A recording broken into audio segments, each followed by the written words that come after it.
Bismillahirrahmanirrahim. Assalamualaikum warahmatullahi wabarakatuh.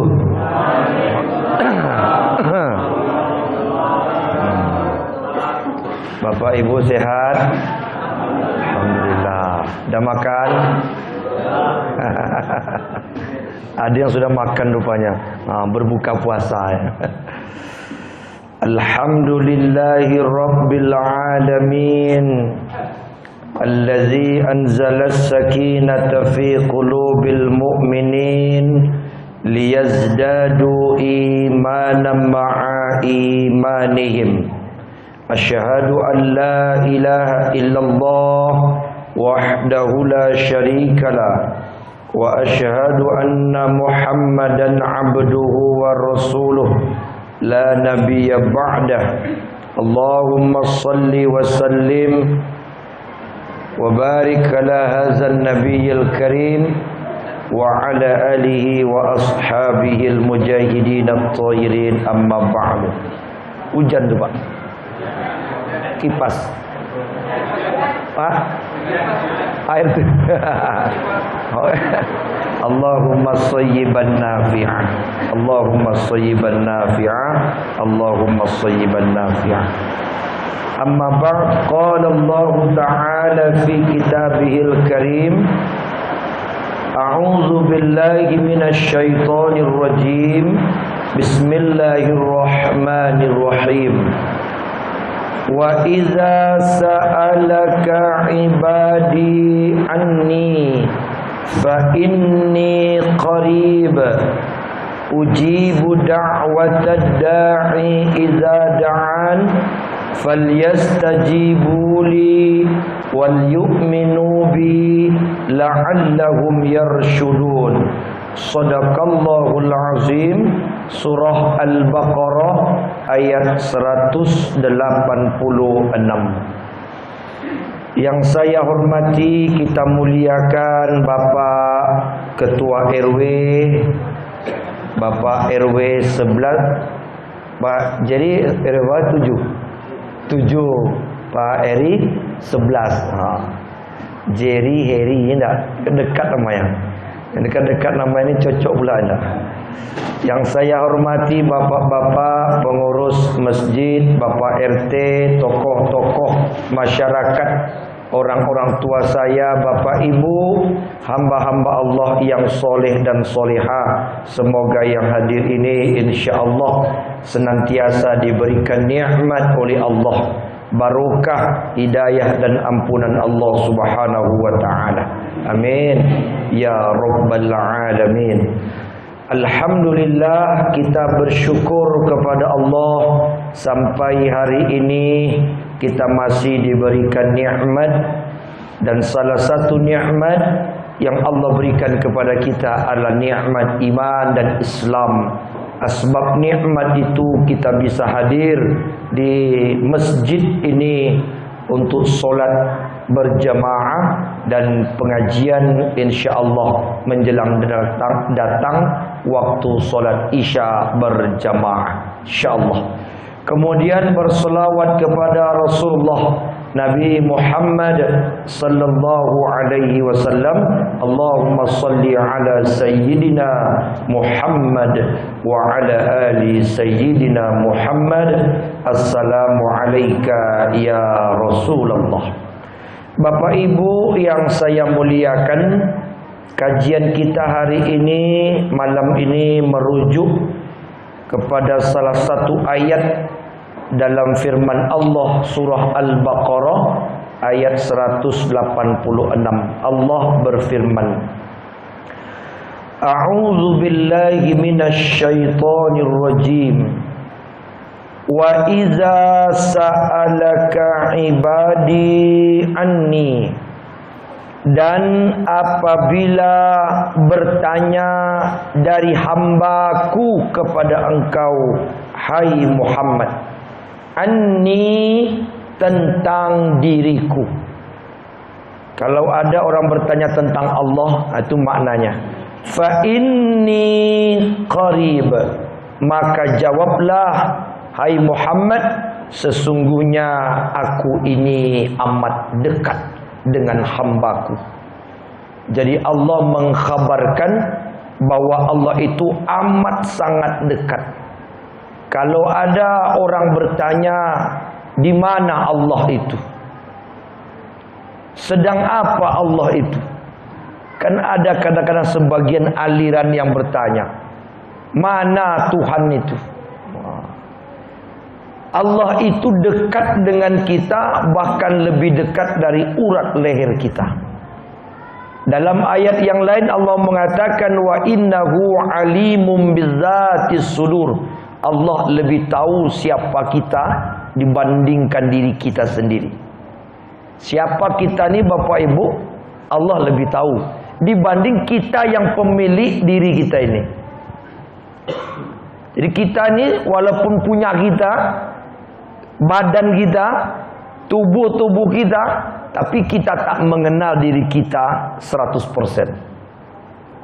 Contoh, satu hari Bapak Ibu berapa gugur rambut kita? Ada yang tahu tak? Tak ada yang tahu. Berapa helai rambut kita gugur satu hari? Apalagi ibu-ibu, sekali sisir tak berapa jatuh. Ya kan? Tak berapa gugur. Ada yang warna hitam, ada yang warna putih. Tak ada satu pun yang menghitungnya. Dan tidak ada pula orang berinisiatif untuk menghitungnya. Karena tidak ada pula kepentingan untuk menghitungnya. Tapi Allah tahu berapa jumlah rambut kita gugur.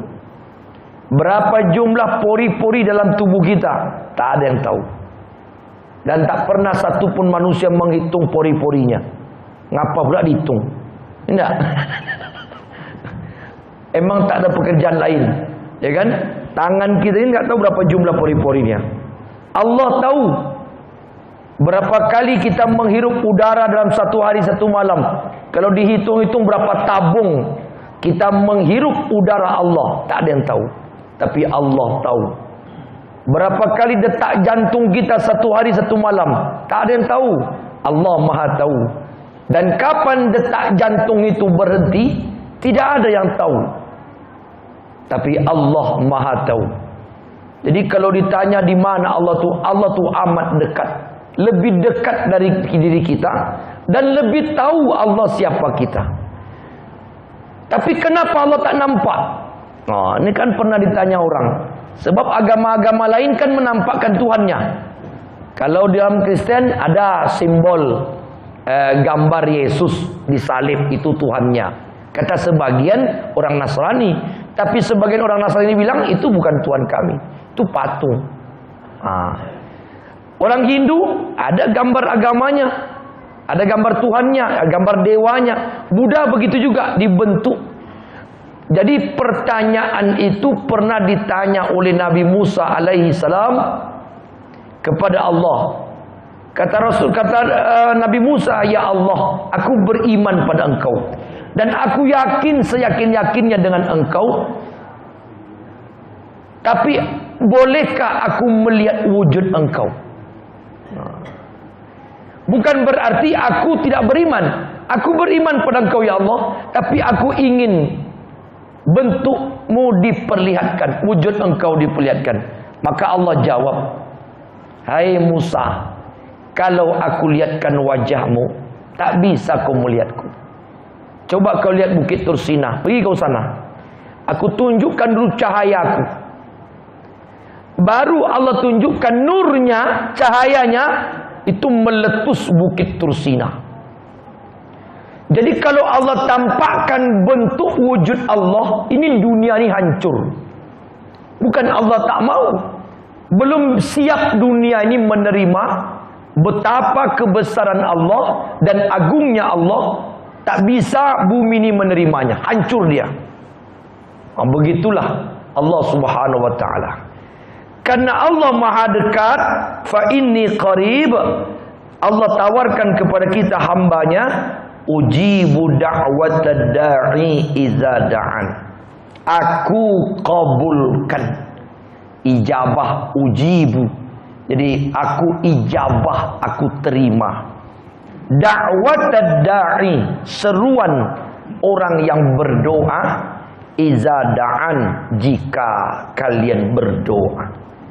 Maka Allah mengatakan, berdoalah kepadaku, ud'uni astajib lakum, aku kabulkan. Tugas kita nih Bapak Ibu, sering-sering berdoa sama Allah. Jangan tak berdoa.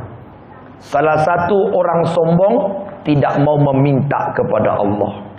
Maka karena itu habis solat itu assalamualaikum warahmatullahi wabarakatuh, kanan dan kiri. Itu tidak ada yang kita minta kepada Allah kecuali minta ampun. Astaghfirullahalazim. Astaghfirullahalazim itu minta langsung pada Allah 3 kali. Maka tak boleh dulu muji Allah. Ada di satu masjid, saya ajak imamnya ngobrol. Karena selesai solat, assalamualaikum warahmatullahi, kanan kiri, dibacanya alhamdulillah, baru istighfar. Saya bertanya, kenapa baca alhamdulillah Pak Imam? Kan semua yang baik itu diawali bismillah, diakhiri alhamdulillah. Saya bilang, kita belum berakhir. Kita masih ada tugas kita, berdoa kepada Allah, minta kepada Allah. Maka istighfar diajarkan Nabi. Istighfar 3. Apa makna istighfar yang ketiga? Yang 3 ini, satu, istighfar itu adalah minta ampun kalau solat kita tadi niatnya bukan karena Allah. Kalau ada kita solat Pak, niat kita bercampur dengan dunia, mungkin karena Allah tapi juga karena yang lain. Ingin dipuji kah, ingin disebut orang soleh, atau kita minta ampun sama Allah, ampunkan aku ya Allah kalau solatku tadi belum betul-betul karena Engkau. Yang kedua, istighfar kita adalah minta ampun kepada Allah kalau tadi solat tidak khusyuk. Istighfar, astagfirullahaladzim. Banyak pikiran saya Pak Ustaz, tak. Betul tak Pak? Hah? Untung solat berjemaah. Sempat solat sendirian lupa pula rakaatnya. Sudah berapa rakaat solat ni? Dah ulang solat lagi. Kalau tak tahu pula sujud sawi, ulang pula solat. Ulang ke ulang. Banyak gangguan. Istighfar. Istighfar ketiga, minta ampun kepada Allah kalau kita selama solat belum paham apa yang kita baca, apa yang kita lakukan. Minta ampun. Maka Nabi mengatakan dalam hadis yang lain, banyak solat hamba Allah, umatku yang ditolak oleh Allah. Banyak solat umat Islam yang tidak diterima oleh Allah. Tapi karena dia istighfar, maka dengan istighfar itulah Allah ampunkan dan menerima semua solat-solatnya. Karena itu ada orang solat Pak, assalamualaikum warahmatullahi, assalamualaikum warahmatullahi, puar. Apalagi Jumat. Apalagi ada pula Jumat berkah. Wah, takut tak dapat bagian. Dikejarnya nasi bungkus. Tapi bukan Masjid Al-Barokah. Ada masjid lain. Baru sengaja pula sapnya dekat pintu masjid tu. Assalamualaikum, tar. Istighfar dulu, berdoa dulu kepada Allah. Nah, dari ayat ini ada satu doa yang diajarkan Rasulullah. Inilah yang akan saya sampaikan. Mudah-mudahan doa ini Bapak Ibu bisa menghafal dan mengamalkan, karena Rasul pernah menasihati sahabat, siapa yang mengamalkan doa ini, maka Allah tenangkan hidupnya, Allah tentramkan hatinya, Allah damaikan fikirannya, dunia sampai datang kematian. Doa ini dikutip dari sahabat Rasulullah bernama Ibnu Mas'udin, dari yang diriwayatkan oleh Imam Muslim. Apa kata Rasulullah?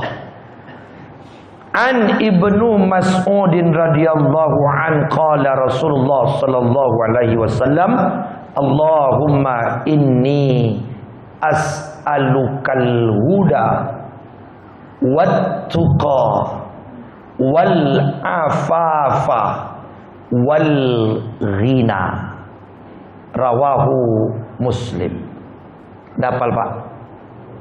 Hah? Udah? Kalau udah dapal, ulang kita lagi. Ibu-ibu dapal? Ah, belum. Baik. Amalkan doa ini agar hidup kita damai, tentram dan bahagia. Allahumma inni as'alukal huda. Ikutilah. Ini bentuk tak serius Pak. Allahumma inni as'alukal huda wattuqa wal afafa wal ghina.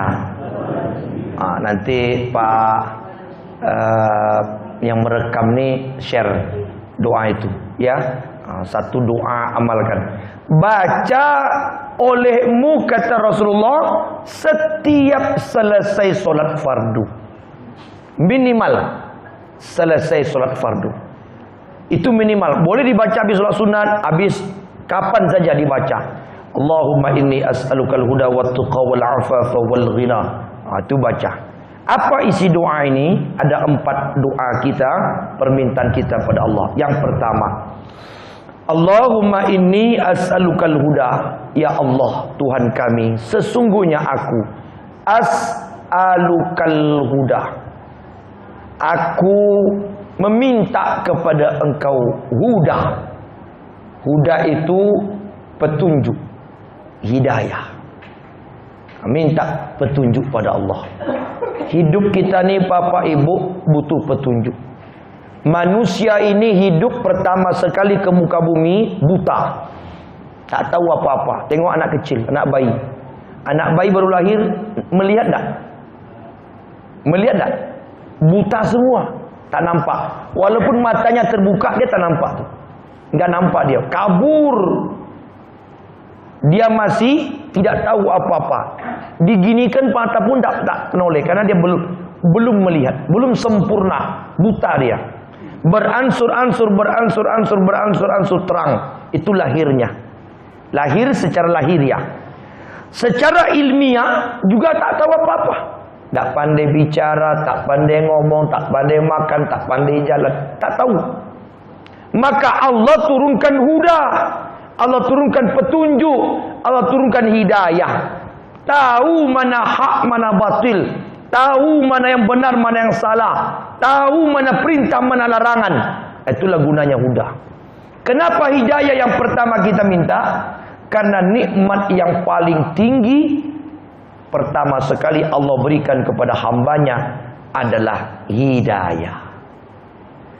Asbab hidayah orang bisa membaca asyhadu an la ilaha illallah wa asyhadu anna Muhammadar Rasulullah. Kalau tak ada hidayah tak bisa. Kalau ada kawan bapak ibu yang kafir, non muslim, cobalah. Bisa tak kau baca syahadat? Enggak mau dia. Tapi coba suruh baca novel, mau dia. Ya? Ada orang Pak baca Al-Quran, bisa Pak. Membaca Al-Quran sampai tamat, ada orang kafir Pak. Saya pernah mendengar pengakuan, entah beliau bohong atau jujur, si pelawak namanya Mongol. Tahu Pak? Mongol. Mongol tuh cerita, saya sudah 2 kali khatam Quran. Katanya, saya bisa baca Quran. Cuman dia tak bisa membaca asyhadu an la ilaha illallah. Itulah hidayah.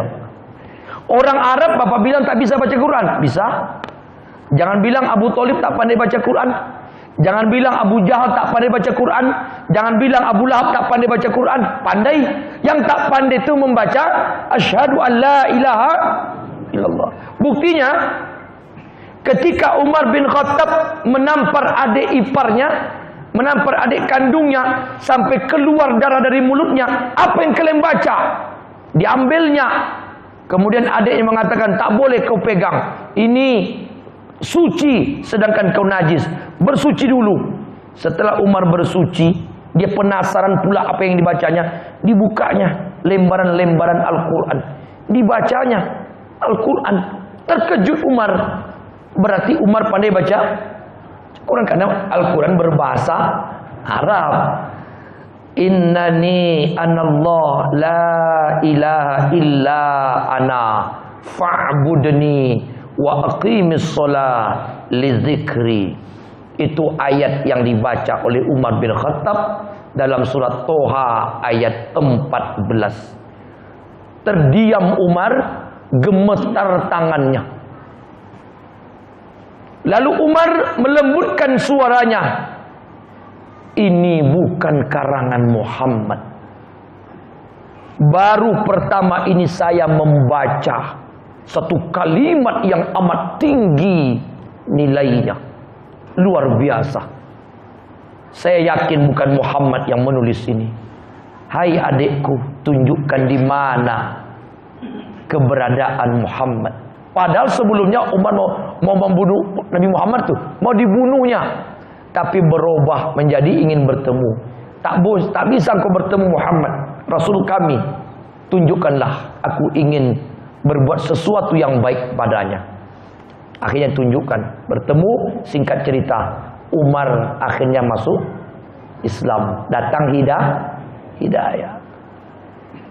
Tapi kebalikannya Bapak Ibu, Abu Thalib yang memelihara Nabi dari umur 8 tahun, yang mengantarkan Nabi pernikahan dengan Khadijah, yang banyak korban Abu Thalib untuk Nabi Muhammad, untuk anak kemenakannya, sampai Abu Thalib menyaksikan mukjizat turun kepada Rasulullah. Bahkan waktu Nabi masih kecil, umur 12 tahun, Abu Thalib itu membawa Rasul berdagang ke negeri Syam, ke Suriah dan sebagainya.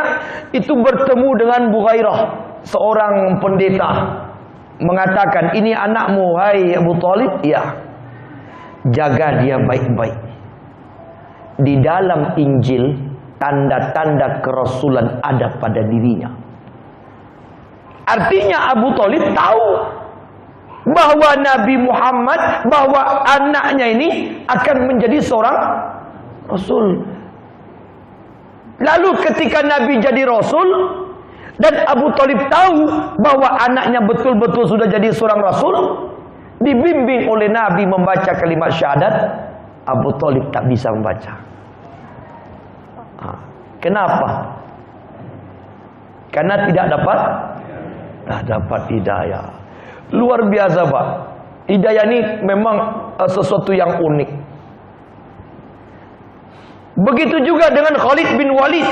Khalid bin Walid itu Bapak Ibu musuh Islam. 12 perang yang dipimpin oleh baginda Rasulullah seumur hidup. Satu perang yang kalah. Perang itu namanya perang Uhud, di bukit Uhud di Madinah. Siapa yang memimpin perang Uhud di barisan orang kafir? Khalid bin Walid. Khalid bin Walid lah yang punya kebijakan untuk membunuh paman Nabi, bahkan dicincang-cincang perut Hamzah radhiyallahu anhu. Di depan Nabi, perut Hamzah itu disobek-sobek dengan pedang, dengan pisau yang tajam.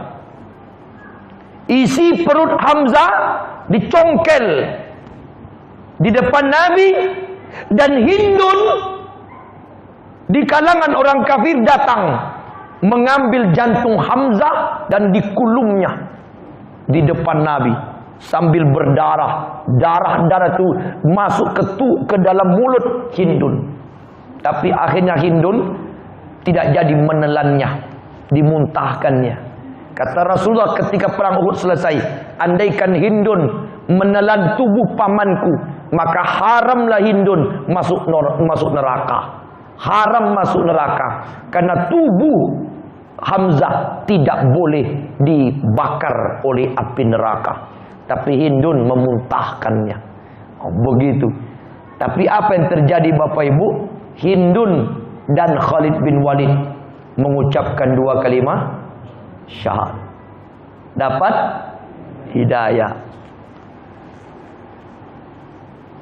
Zaman sekarang sudah diberi hidayah, diberi petunjuk oleh Allah. Terutama kita-kita yang orang tua kita Muslim, dapat agama Muslim. Kita ni banyak keturunan Islam keturunan. Kan begitu? Dapat hidayah setelah kita belajar, semakin timbul keyakinan, ikut wirid untuk memperkuatkan hidayah. Kita datang wirid ni Bapak Ibu untuk jaga-jaga hidayah. Kalau tak pandai kita jaga, dia lepas. Maka banyak orang Islam sudah diberi hidayah, dicabut oleh Allah. Ya tak? Nah, bukan orang awam saja. Setingkat ustaz saja bisa murtad. Hah? Bisa kan? Setingkat ulama saja bisa murtad, dicabut hidayah oleh Allah. Adik kandung Buya Hamkah murtad. Bayangkan, selepel itu tingginya Buya Hamkah. Ya Allah, kok bisa adiknya murtad? Sudah diberi hidayah, dicabut oleh Allah. Saifuddin Ibrahim yang lagi gila-gila sekarang, kayak orang kerasukan setan, pihak gereja pun sudah menghentikannya. Iya, dia ngeluh, saya sudah digeser oleh jamaat saya karena fitnah kalian orang-orang Muslim. Dia udah kehilangan jamaat, sibuk buat konten, cari duit. Karena gereja tak menggaji dia lagi. Dulu ya, sedang viral dia, banyak dapat duit. Ya kan? Sekarang sudah mulai kurang seperti orang gila, udah sering sakit-sakitan dia. Dulu ustaz Pak, ustaz itu tamat IAIN tuh Pak Ibu. Jangan salah-salah, ceramah itu di masjid-masjid Jakarta. Jadi pimpinan Dewan Guru di Al Zaitun. Iya, itu sejarah profil hidup dia. Dia pernah jadi guru besar di Al Zaitun itu. Keluar dia jadi ustadz, kemudian dia murtad. Nah, ustadz murtad beda-beda tipis tidak? Apalagi kita Pak, orang biasa-biasa. Jangan bilang hidayah itu akan ada terus dalam diri kita.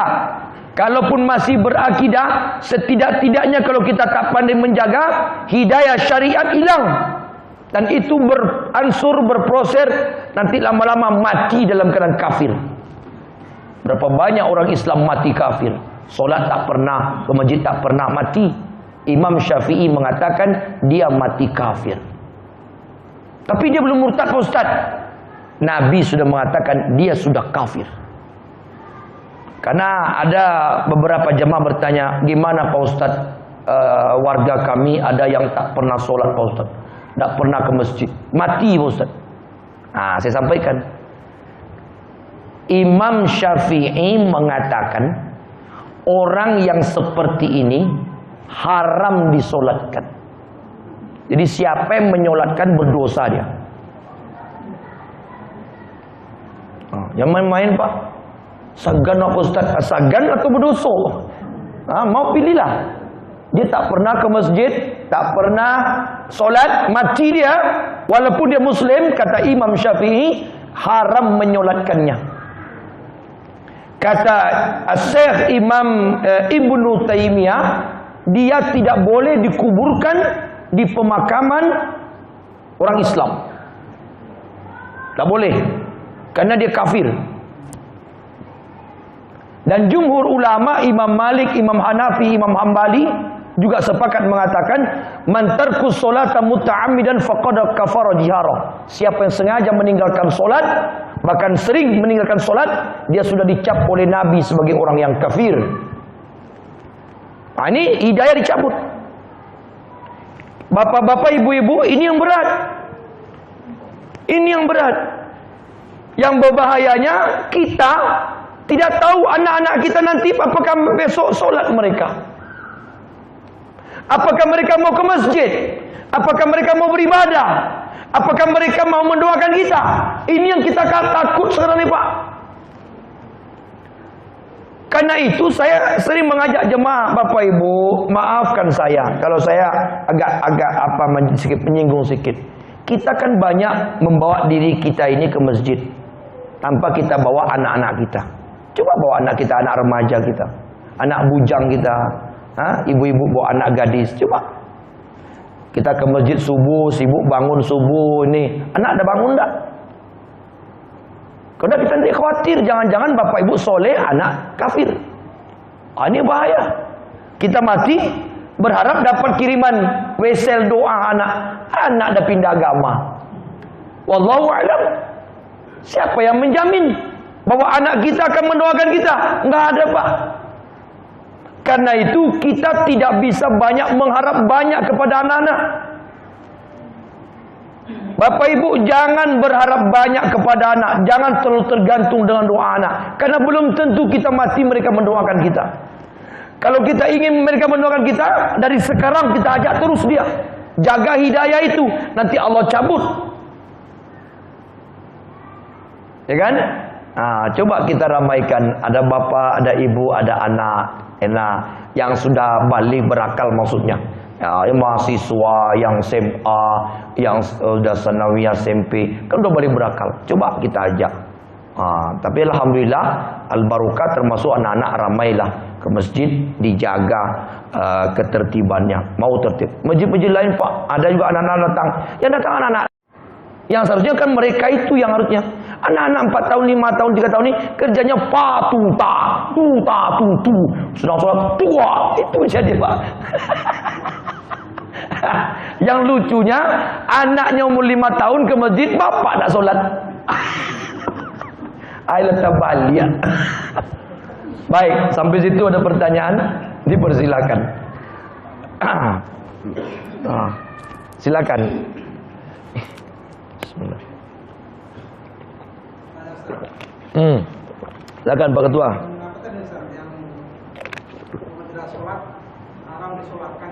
Kata Imam jadi bukan kata saya. Nanti pulang-pulang Bapak ceramah kecil Ustaz Edi, alah salah lu ambo. Kata Imam Syafi'i. Itu harus ditegaskan tuh Pak. Kadang-kadang salah paham jamaah nih.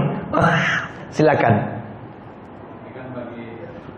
Ntar Pak Ketua, Pak masih lanjut nampaknya. Silakan.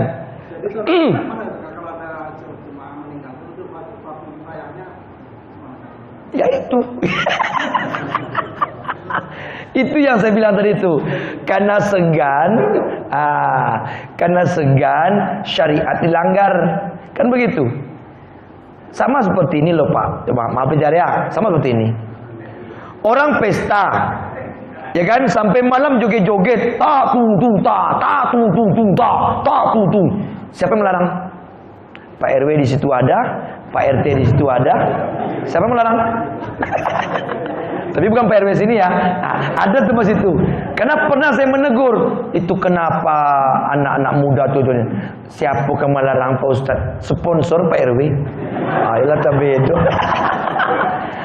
Misalnya, itu sama tuh. Demi segan syariat dilanggar. Mabuk-mabuk Pak Ustaz, beli ini mau orang sambil berjudi, rewang-rewang malam besok pesta, malam main domino berjudi mau mabuk. Siapa yang mau larang? Yang main domino Pak RW, Pak RT, yang menyediakan minuman kampur Pak RT. Siapa yang mau larang? Sama seperti itu. Demi segan biarlah syariat hilang.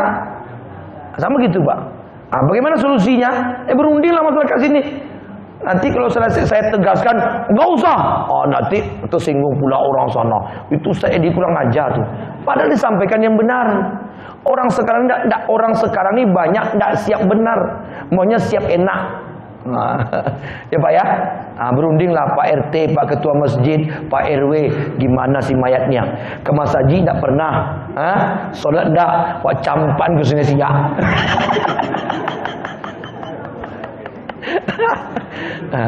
Bentar lo, Pak RW lagi. Tadi Pak RW ada bicara. Silakan Pak RW.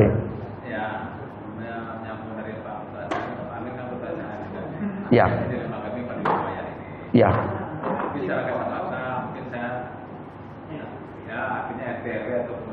tahu lah ya. Ya, siapa-siapa. Sekali seminggu yang ada enggak sama sekali kita tahu. Cuma tak mungkin tidak dimasukkan dalam keanggotaan SKM. Ya. Karena fasilitasnya lengkap. Betul. Mulai dari memandikan, ngapani, menyalakan, menguburkan. Ya. Cuma saya tadi pakai. Malam itu ceramah pula saya kan. Nah, mungkin pada bapak-bapak bangku dan soal para organ kita tandai yang tidak pastikan dia tidak sholat untuk dia meninggal besok. Kemana dulu aku sama dia meninggal, ngomong kan. Itu nanti sholatnya di rumah itu menandakan nanti salah satu mewakili gerbang masjid itu menandakan bahasa itu tidak tidak sholat. Oh iya. Begitu. Maka itu apa boleh buat karena memang ini agak sedikit apa. Ya. Berarti yang orang yang mati seperti itu tuh disolatkan di rumah saja. Tidak di masjid. Bawa ke masjid. Ini yang belum putus ini saya usulkan kemarin. Ya. Mereka sadar. Betul. Karena kan kewajiban yang lain kan tidak mengajak, Pak. Ya. Tidak mengajak untuk menjamaah. Ya. Bukan sungkan atau segan. Awak ini belum selesai mengajak orang lu, Pak. Nah, itu dia. Kita. Itu dia. Iya, kita ajak baik melawan. Betul tuh. Itu gunanya ceramah tuh. Nah, ini dengar suara besar ya, Pak. Dengar nih, biar tedangannya nepaka aja sering ngomong. Lah mati minta tolong sama orang. Ketika ini ditolong orang tak mau. Nah, itulah Pak hidayah. Hidayah. Itu Pak RW. Ide bagus tuh. Besok siapa yang mati? Oi. Nah, ini dengar semuanya. Siapa yang mati besok beransur-ansur, tidak pernah ke masjid, tidak pernah sholat, disolatkan di rumah saja. Jangan bawa ke masjid. Itu ide bagus tuh. Maaf, beransur-ansur. Tidak juga berpikir yang lain tuh. Besok baru beransur-ansur. Hanya 2 orang saja yang menyolatkan. Karena fardu kifayah itu Pak minimal 1 orang. Ada satu misalnya mati 1 orang, yang lain tak mau sholat, datang Pak RW, ambil lampunya sholat. Allahu Akbar. Sholat sendiri Pak RW. Satu kampung ini sudah selesai itu. Ya. Nah, itu namanya fardu kifayah. Tapi kalau ikut Imam Syafi'i kita mau sampai ke sana demi beransur-ansur, ya carilah metode yang tepat. Bak kecil orang Minang, rambut tercabut, tapuang tidak berserak. Itu susah tuh Pak. Kadang-kadang sudah saya tahu betul Pak RW sering menyampaikan ketika saya ceramah kan di rumah-rumah takziah, laporan sekian. Ini bapak-bapak ibu-ibu mari kita ramaikan masjid. Mari masuk BSK. So dia sering diajak. Tapi namanya hidayah madah. Enggak pakak. Ditinggikan sudah ditinggikan tuh mira apa tuh? Apa namanya itu? Tower dari besi itu. Kan itu kan ditinggal supaya lain dengar. Kalau yang namanya pakak enggak terdengar juga. Mau dibuat lagi tower setinggi 100 meter, enggak kan juga. Kalau hidayah tak ada, dia tak mau cari hidayah, tak bisa. Tapi tugas kita mengajak. Udah, tak mau dia udah apa boleh buat. Pak RW sudah ngajak, Pak RT sudah, pengurus masjid sudah, ceramah sudah, enggak junior. Silakan Pak Ketua.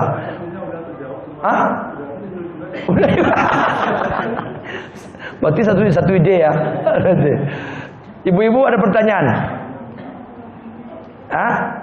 Ada. Silakan Bu Pia. Jemput atau dibiarkan. Hidayah itu ada 2. Ada diusahakan, ada yang datang sendiri. Nah, kalau kita nih Pak sudah dapat hidayah, mak kita Islam, bapak kita Islam, lahir diajarkan Al-Quran, diajarkan sholat, ya kan? Namanya Islam keturunan. Tapi setelah balik berakal nanti timbul pemikiran mana yang benar, apakah bertahan dengan Islam atau keluar. Itu baru di situ bergejolak jiwa. Itu gunanya ilmu diajarkan dari dini, diajarkan anak itu ibadah. Kalau dari kecil tak diajarkan ibadah, ini hidayah ini bisa hilang.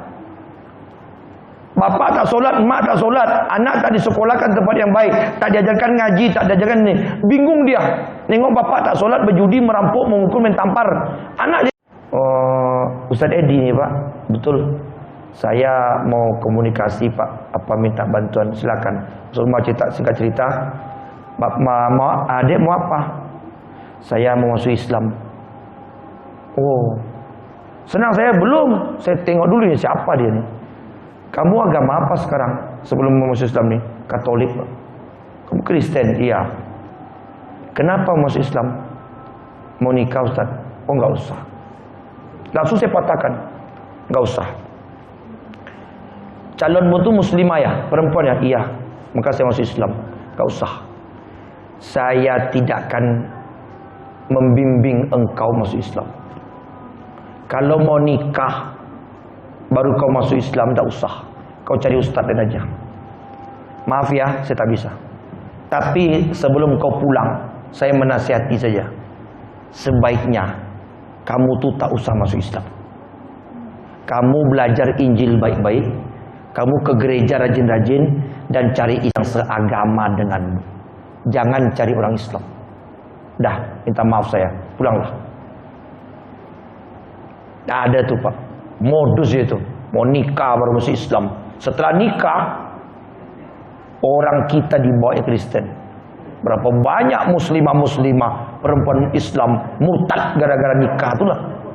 Balik Pak Ustaz, ndak kapian boh, ndak makan nambo doh. Kerja tak ada Pak Ustaz, anak 3. Suami dulu tak boleh kerja, berhenti saya kerja, sekarang kan nganggur. Sekarang kalau saya cerai sama suami saya, pindah agama karena suami saya murtad lagi, saya makan apa Pak Ustaz? Keluarga saya miskin Pak Ustaz. Daripada saya miskin, lebih baik saya murtad. Itu kasus yang banyak Pak. Hidayah dicabut oleh Allah Subhanahu wa Ta'ala. Maka Bapak Ibu jangan bangga. Ada datang laki-laki si aseng, si asong, cacoy. Mau lamar anak gadis, saya mau nikah sama anak ibu lah. Saya sudah cinta sama dia. Oh, angkat pia yuang. Tapi saya mau Islam Saya masuk Islam, saya mualaf. Kata ibunya, bagus tuh. Nak, dia mau mualaf nak, besar pahalanya. Pahala apa? Apa pahalanya? Orang menikah dengan anak gadis kita, lalu dia masuk Islam. Apa pahalanya? Enggak ada. Yang ada bencana besar. Pertama, dia belum sunat. Sunat lagi. Belum pandai ngaji. Ngajar ngaji siapa? Istri ngajar ngaji. Bosan dia ngomong dia, adalah capek gue ngaji-ngaji. Ngajar sholat siapa? Istri. Lama-lama kata suami, dosa ngomel-ngomel kau, nyuruh aku sholat, aku tak mau sholat. Kau mau apa? Waktu belum nikah, yuk elok lunak gigi belum lidah. Setelah nikah, ngomong dia, jangan nyuruh aku sholat, aku tak mau sholat. Kau mau apa? Mau cerai? Mau apa? Betul? Dah, hidayah tu hati-hati. Wala tamutunna illa wa antum muslimun. Jangan mati sebelum kita betul-betul dalam keadaan Islam. Mohon maaf lahir batin, itu baru satu. Tolong nanti Pak di WA saya sambungan kajian Pak Ustaz. Itu satu doa bro, hidayah. Masih ada 3 lagi insya-Allah. Dan yang penting amalkan doa itu agar Allah tenangkan hati kita. Ketika hidayah itu ada, maka tenanglah jiwa kita. Subhanakallahumma bihamdika asyhadu an la ilaha illa anta astaghfiruka wa atubu ilaik. Wallahu a'lam bisawab. Perbanyak maaf. Wassalamualaikum warahmatullahi wabarakatuh.